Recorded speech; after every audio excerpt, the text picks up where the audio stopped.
My wife left for her ex, but now she's back after he dumped her, and she's in for a rude awakening.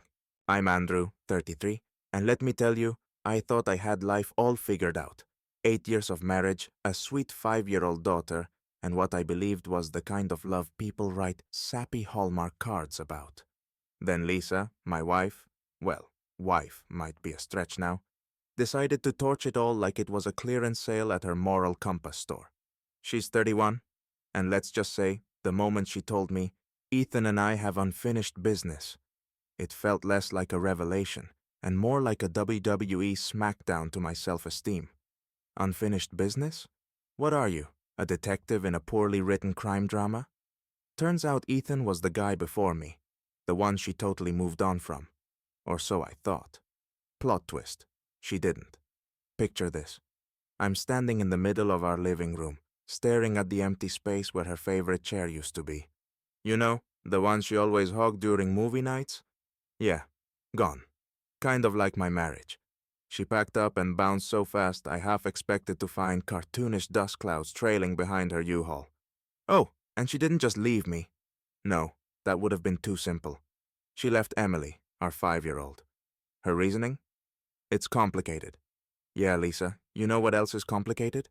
Trying to explain to a kindergartner why mommy's too busy playing house with Ethan to come tuck her in at night.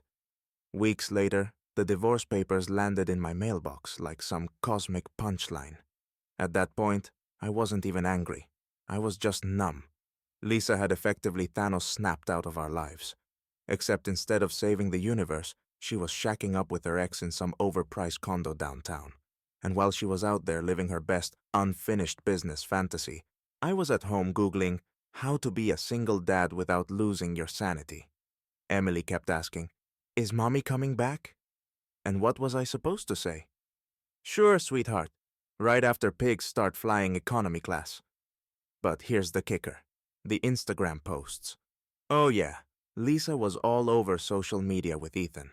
They were sipping margaritas, taking coupley selfies, and captioning them with nonsense like, "Sometimes love finds a way." Dude, love didn't find a way. Lisa just found a detour straight through my dignity. I wasn't perfect, sure. Maybe I forgot anniversaries or left my socks on the floor one too many times. But abandoning your family? That's a level of villainy even comic book writers would tone down. And here I was, left to pick up the pieces while she played house with the guy who probably thinks emotional growth is a brand of protein powder. The months that followed were less of a rough patch and more like starring in my own personal disaster movie. Except there was no budget for a happy ending. One day, I'm a husband with a family and a house. The next, I'm a single dad clinging to my sanity like it's Black Friday at Walmart. My savings? Poof, gone. Turns out lawyers don't work for hugs and good vibes. And my job? Oh, that became my new roommate as I worked late nights to keep the house from being swallowed whole by foreclosure. Adulting level?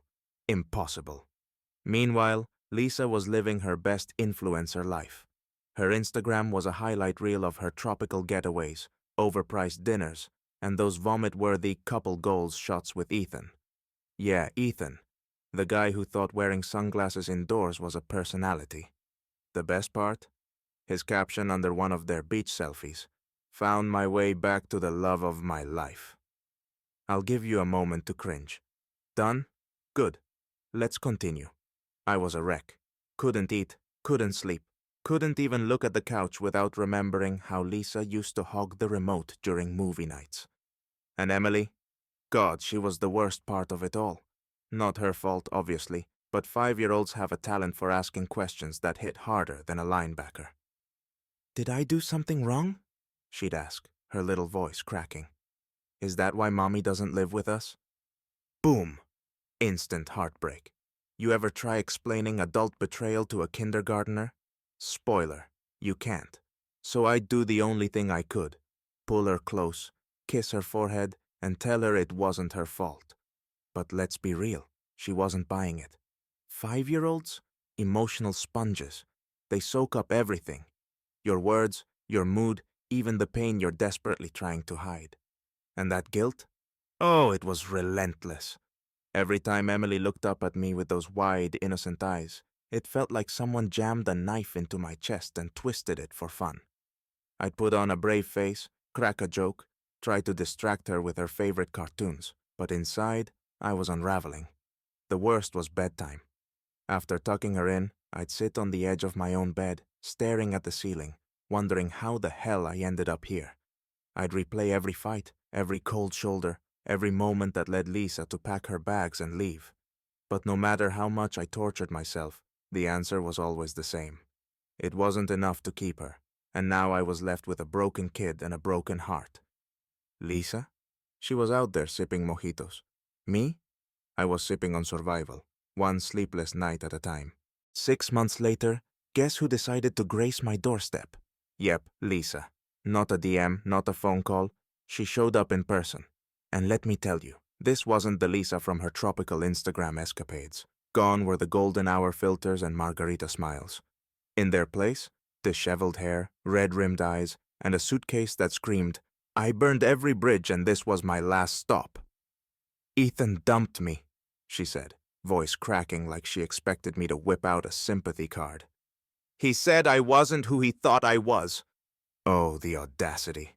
I swear, it took every ounce of restraint not to laugh in her face. Not who he thought you were? Lady, you were literally the sequel no one asked for. My first instinct? Slam the door so hard she'd take it as a life lesson. But then Emily, my sweet little Emily, came barreling down the hallway like a puppy who just saw her favorite person. "Mommy!" she screamed, her face lighting up brighter than our Christmas tree. And just like that, my carefully constructed wall of anger came crumbling down. My heart? Shattered all over again. Lisa crouched to catch Emily in a hug, sobbing into her tiny shoulder like she'd just realized what family actually means. Meanwhile, I stood there, frozen, seething, but silent. What was I supposed to do? Rip Emily away from her mom? Give Lisa a lecture on loyalty while my kid clung to her like she was the answer to every bedtime prayer? Lisa didn't even glance my way. Not a "hey, how's it going?" or a "thanks for keeping the lights on." No, she was too busy playing the role of grieving mother reunited with her child. Meanwhile, I was standing there like some extra in the background of her emotional drama. And let's be real, I wasn't buying her tears. Oh, they looked real, but come on. The timing? Too perfect. Ethan dumps her, and suddenly she's all about family values? Please, I had half a mind to point her to the nearest therapist and tell her to work on that Oscar-worthy performance. But Emily? She was oblivious to the layers of betrayal and bitterness swirling in that doorway. To her, Mommy wasn't a walking hurricane of bad decisions. She was just Mommy. So I swallowed my pride, clenched my jaw, and let the scene play out. Lisa finally stood, holding Emily's hand like she'd earned the right. "Can we talk?" she asked, her voice trembling like she thought I'd actually say no. And honestly, I should have. But when your kid looks up at you with those big, hopeful eyes, sometimes your instincts take a back seat. So I stepped aside, letting Lisa back into the house she had no right to return to. Biggest mistake? Stay tuned. Lisa spent the next few days putting on a show so dramatic, even Broadway would have rolled its eyes. She was groveling like her life depended on it. Tears, shaky hands, the whole 9 yards. "I made the biggest mistake of my life," she'd say, voice trembling like a violin solo at a pity party. "Ethan was controlling, jealous, and eventually bored of me." Oh, boo-hoo. Newsflash, Lisa. You chose Ethan, not a rescue dog with trust issues. And here's the kicker. She had nowhere else to go. No friends, no backup plan, no escape route. It was like watching someone play Monopoly, lose all their properties, and then try to barter for a free pass back to go. "You and Emily are my real family," she whispered, her tone so dramatic I half expected a background choir to chime in with violins. "Please, Andrew, let me make things right." I swear, the sheer audacity of this woman could have powered a small city. I wanted to laugh right in her face, just a big, loud, villain-style cackle. But at the same time, I wanted to punch a hole through the wall. Not because I was heartbroken anymore, but because she had the nerve to saunter back into my life like she was auditioning for redemption. The sequel. Of course, Emily was over the moon. She was ecstatic to have her mom back, running around the house like it was Christmas morning. And Lisa? Oh, she knew exactly how to play that card. "For Emily," she whispered, tears glistening in her eyes like she was in some budget rom-com. "Can we at least try to rebuild?" "For Emily?" Oh, give me a break. This wasn't about Emily. This was about Lisa not wanting to face the consequences of her dumpster fire decisions. But when you've got a 5-year-old looking up at you with hopeful eyes and clutching your hand like you're her lifeline, saying no feels like kicking a puppy in front of a crowd. So, what did I do? I gritted my teeth, nodded like some spineless chump, and muttered, "Fine, but this isn't about you." Lisa nodded, all wide-eyed and grateful, like she just won the lottery. But let's be real. I knew exactly what was happening. This wasn't about redemption. It wasn't about rebuilding. It was about convenience. Lisa was like a cat that wandered off, found the streets too cold, and decided the litter box at home wasn't so bad after all. I let her stay, but trust me, this wasn't forgiveness. This was a front-row ticket to the circus, and Lisa was the main act. Buckle up, because this ride was only just starting. At first, I played along. Call it a survival strategy or just sheer exhaustion, but I let Lisa move into the guest room. I even agreed to family dinners, which, let's be honest, felt like sitting through a bad sitcom pilot. Awkward, forced, and doomed from the start. Every moment with her felt faker than a reality TV confession. But Lisa? Oh, she thought she was nailing it. She went full Pinterest mom mode, whipping up my favorite meals, packing Emily's lunches with little heart-shaped notes, and practically tripping over herself with apologies. It was like she thought her redemption arc was some kind of speed run. "See? I'm good now. Forgive me already." Lady, you don't get a standing ovation for doing the bare minimum. What she didn't realize was that I wasn't buying it. Every plate of lasagna, every awkward family moment, just felt like another layer of icing on a moldy cake. She thought she could slide back into her old life like it was a comfy sweater she left behind in the closet. Newsflash. The sweater shrank Lisa. The cracks started showing pretty quickly. One night I walked past her room and caught her scrolling through Facebook on her phone. Nothing suspicious, right? Except her face lit up like a Christmas tree when she saw something on Ethan's profile. Curious, I leaned a little closer. And there it was. A picture of Ethan with his new girlfriend. The caption: "New adventures with this amazing woman." Gag. Lisa's reaction wasn't heartbreak, though. No tears, no wistful sighs, no regret. She was furious. Her lips curled into this weird tight-lipped sneer, and she muttered, "She's not even that pretty." Oh, the comedy of it all. This wasn't about love or loss. Lisa wasn't crying over the man who left her. She was fuming because he dared to move on first. That was the moment it clicked. Her grand return? It had nothing to do with real family or wanting to make things right. It was all about her bruised ego. She wasn't here for Emily, and she definitely wasn't here for me. She was here because she couldn't stand the idea of being the loser in her own soap opera. It was equal parts pathetic and infuriating. I mean, the sheer level of self-delusion was almost impressive. Almost. I walked away from her room before she noticed me and sat on the couch, staring at the blank TV screen, processing it all. Lisa wasn't trying to fix anything. She was just trying to save face. And suddenly, the lasagnas and the heartfelt notes felt even emptier. By then, I had a plan. Lisa thought she was pulling off the ultimate redemption tour, working her way back into my life with her Oscar-worthy "I'm a changed woman" routine. But while she was busy patting herself on the back, I was quietly building my escape route. Call me paranoid, but I wasn't about to let this walking disaster waltz back in just to set my life on fire. Again. First stop, my lawyer. Yeah, I wasn't taking any chances. I started documenting everything. Her erratic mood swings, her Houdini-like vanishing acts during key parenting moments, even her late-night phone calls to God knows who. I had no idea who she was dialing up at 1 a.m. Her mom, her friends, maybe Ethan himself. But I wasn't waiting around to find out. Every little red flag went straight into my arsenal. If this turned into a battle, I was showing up armed. Meanwhile, I played the part of the perfect ex-husband. I smiled, nodded, and pretended like her over-the-top gestures were working. "Thanks for dinner, Lisa," I'd say, forcing a grin as she served me another guilt-flavored lasagna. Inside, though, I was counting the days until she'd trip over her own lies. Then came the suggestion. One night, after tucking Emily into bed, Lisa cornered me in the kitchen. "I think we should start sharing the bed again," she said, her voice soft, like she was proposing a peace treaty. My first instinct was to laugh so hard I'd pass out, but instead I slapped on my best fake smile. "Sure," I said, as casually as if she'd asked to borrow the remote. But inside? Oh man.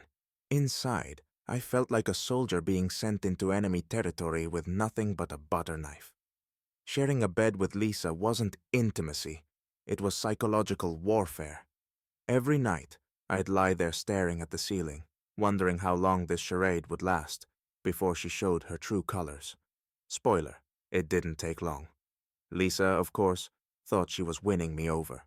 She'd curl up on her side of the bed, sigh dramatically, and say things like, "It feels good to be a family again." And I'd respond with a vague, non-committal, while secretly cataloging every manipulative word for later. The thing is, Lisa didn't realize she was being played. She thought she was steering the ship, but really, I was the one plotting the course. And while she kept trying to earn back my trust, I was busy preparing for the inevitable implosion. Because let's be real, Lisa wasn't the kind of person who changed. She was the kind who self-destructed. And this time, I was making sure I wasn't in the blast zone. The day finally came. Lisa decided she was done with her guest room exile and declared it was time to make things official again. Yeah, she actually said that, like she was calling a company meeting to announce some grand merger. "No more guest room nonsense," she insisted, as if her decision to bail on our lives a year ago was just a little whoopsie we could all laugh about over coffee. She wanted to hit the reset button, to scrub away the past like it was a smudge on her shiny reputation. But this wasn't a bad dream, and I wasn't about to pretend it didn't happen. So I sat her down at the kitchen table, the same one where we used to argue about whose turn it was to do the dishes. This time, the stakes were just a little higher. "Lisa," I started, keeping my voice steady even though my insides felt like they were on fire. "You made your choices. You don't get to rewrite history just because things didn't work out with Ethan." Her face went from smug to livid in 2 seconds flat. "I've apologized 1,000 times, she snapped, her voice rising like she was auditioning for a soap opera. "I've done everything to prove I'm sorry. What more do you want from me?" I leaned back, letting her words hang in the air. "What I want," I said calmly, pulling an envelope from the table, "is for you to leave." The look on her face? Pure confusion, followed by shock, then full-blown rage. She snatched the envelope like it was a lifeline, tearing it open with shaky hands. Inside, a court order for sole custody of Emily and an official eviction notice. She stared at the papers, her mouth opening and closing like a fish out of water. "You can't be serious," she finally spat, her voice dripping with disbelief. "Oh, I'm dead serious," I said, leaning forward now, my tone cold enough to freeze over hell. "You don't get to use me as your backup plan and then come crawling back when the grass turns out to be dirt. Not anymore." For a moment there was silence, just the sound of her breathing hard and the faint tick of the kitchen clock. Then she exploded, screaming every excuse in the book, her words tumbling over each other like a landslide of desperation. But I didn't budge. She stormed out, slamming the door so hard the windows rattled, but not before throwing the papers at me in a dramatic flourish. I just sat there, watching her car peel out of the driveway, feeling a mix of relief and exhaustion. Lisa thought she could rewrite the narrative, but this wasn't her story anymore. It was mine. And this chapter? It ended with her walking out for good. Lisa's scream could have shattered glass, maybe even summoned a few banshees for backup. Honestly, it was so loud I half expected the neighbors to knock on the door with popcorn, ready to watch the drama unfold, or, call the cops. But did I care? Not even a little. She stormed out, slamming the door so hard the picture frames rattled on the walls. It was the kind of dramatic exit she probably rehearsed in the mirror. I just stood there, arms crossed, letting her tantrum echo down the street. Weeks passed, and the silence was chef's kiss. No tearful apologies, no passive-aggressive texts, no Lisa. Just me, Emily, and a sense of peace I hadn't felt in ages. Then, of course, the phone rang. Lisa. My first thought? Here we go again. But no, this wasn't another plea for redemption. Instead, she dropped a bombshell. I'm moving to another state. Good riddance. Seriously, it was like the universe finally handed me a win. I kept the call short. Less, let's stay in touch, and more, don't let the door hit you on the way out. She didn't even ask to talk to Emily, which told me everything I needed to know about her priorities. Emily, of course, asked about her. Where's Mommy? She'd say, her big, curious eyes scanning my face for answers. And look, I wasn't about to serve her the uncensored version of Lisa's greatest hits. So I kept it simple. Mommy had to go take care of herself for a while. Was it the whole truth? No. But it was the truth she needed. At first there were tough days, questions I didn't know how to answer, bedtime stories interrupted by little sniffles. But you know what? We adapted. Slowly but surely, Emily and I figured out our new normal. And the best part? There was no Lisa-shaped shadow hanging over us. I started rebuilding my life, one brick at a time. It wasn't glamorous. Think more IKEA flat pack than architectural masterpiece. But it was solid. No cracks for people like Lisa to sneak through. I poured my energy into work, into being a better dad, into making sure Emily felt like the most loved kid on the planet. And you know what? We were okay. More than okay, actually. There were mornings filled with pancake experiments, some edible, some not. Afternoons spent at the park chasing bubbles, and evenings where Emily would giggle so hard at my dad jokes, she'd nearly fall off the couch. It wasn't perfect, but it was ours. Lisa, she became a distant memory, like a bad movie you only half watched, but still regret. And while I'll never forget the chaos she brought into our lives, I'm grateful for one thing. She taught me how to spot the cracks before they turn into craters.